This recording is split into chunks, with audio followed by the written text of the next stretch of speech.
अपना हर काम ईमानदारी दरबार के साथ कैद खाने में पहुंच गया है, खुदा के साथ शिकवा करने के बजाय कि खुदा मेरा क्या कसूर है, भाइयों ने बेच दिया, मेरा क्या कसूर है कि मुझे 45 में कैद खाने में डलवा दिया, मेरा कसूर क्या है, मैंने तो कुछ नहीं किया, शिकवा नहीं किया।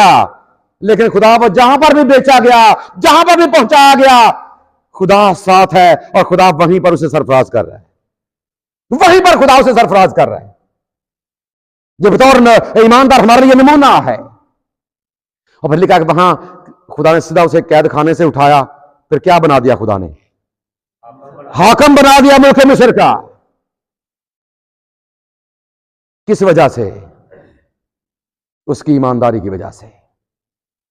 अपने हर काम में जो काम भी करो जी से करो, ये जान करके खुदावंद के लिए करते हो, ना कि